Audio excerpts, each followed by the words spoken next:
I do think that there has been a bit of a history with the arts in general and other domains kind of coming in as colonizers. And I'm not saying that that's what's happening, but there have been studies, even when it comes to the intersection of music and CS, where like the explicit goal in the abstract is the purpose of this is to increase enrollment numbers in computer science courses. Totally. So we're going to do this thing. Yeah. And so there is that skepticism, even for those who are like really into music technology and like can see the value in it. It can come across as subservient depending on how things are framed. Totally. But I do like your point that like if it's introduced from a colleague, that might be less scary than like that history of outsider coming in as researcher trying to show me what to do. Exactly right. And I think there's a version of this narrative that I don't espouse, which is like, we want to get more kids into computer science. And the way we do that is, dress it up in something fun like music or video games. Right. And that way they'll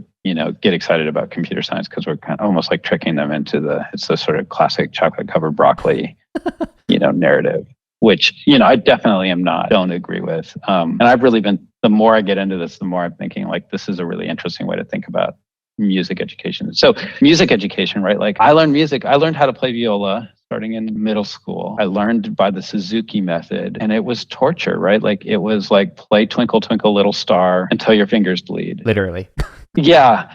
And I don't mean that that's like all music education. And I don't even think it's all Suzuki method applications, but the way that Suzuki method was applied in my case was just rote practice, right? And I never really got an appreciation for how music worked. I never got to appreciate music as a literature. Like I could sort of think about it and have my own ideas in reaction to a piece of music. It was just like, shut up and play Modest Smidorsky like 10,000 times because we're performing it at the end of the quarter. I never made any of my own music with that instrument. That's an important point for people to consider. Like for those who have not been in a music class as a student or as a teacher, like there's an assumption, oh, well, you're creating music. It's like, no, you're recreating somebody else's music that they wrote and you are performing it the exact same way as everyone else. There's very little expressiveness in those kinds of classes. Yep. And that's not how we teach reading now, right? Like there is some of that, like, there is some of it, like you're just practicing letter shapes and sounds, right?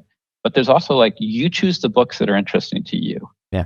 Right. Because we want to build people who are in love with reading. Right. I don't know that in all cases we're doing that with music education. And I think GarageBand does this to some extent too, right? Like it's like a letting kids create music instead of just regurgitate music. But like what's hard about GarageBand is like it doesn't give you a language for thinking about music theory. It just sort of lets you can either play an instrument and you feel free to disagree with me, like, or push back here. Like, it gives me these fancy musical instruments that like arpeggiate for me or play in a certain key or like I can play chords automatically without having to think about it. And I can combine samples from different genres and like play around with different instruments. But I'm not sure it's sort of giving me a language for thinking about music theory, like how music works. And this is where I'm wondering about like, can code kind of be a language that lets us think about music theory? And I don't mean like the really inaccessible version of music theory, just like kind of some of the basics of music theory. To kind of elaborate on what you're talking about for people who are not familiar with it, like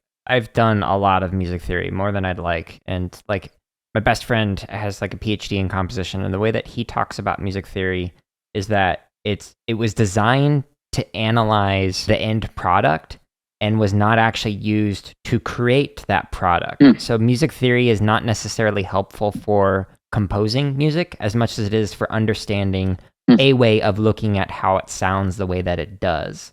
So it's more descriptive than it is a framework for creating. You can use certain aspects as a framework, but it's more describing. Like if you do a Schenkerian analysis, it's something that you'll like often learn in grad school. That is a type of music theory where it talks about tension and release in music and how do the chord structures kind of all relate to this like big building point and then have a climax and then some kind of release, etc.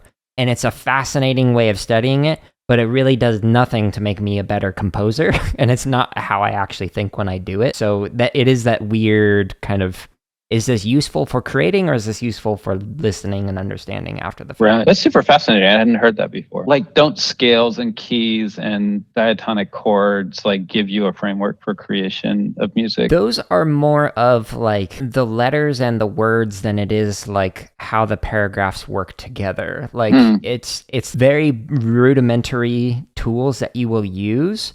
And it's helpful, but it doesn't really encapsulate everything that goes on. Like when I write music, whether it's like percussive music that is not related to melody, harmony, etc., or it is, etc. Interesting. Yeah, that's super fascinating. I hadn't heard that perspective before, and it kind of does make a lot of sense. It's sort of like literary criticism as a tool for understanding and taking literature apart, but not the act of writing literature and like experiencing a really good novel, right? Yep. Like we're very far away from where we want to be, but like we introduced chord pretty early on, and sort of like, and it's like we shy away from a lot of the terminology, and we're not teaching people how to like about keys and that sort of thing, but we are saying like, here are 7 chords and here's the formula for making those chords.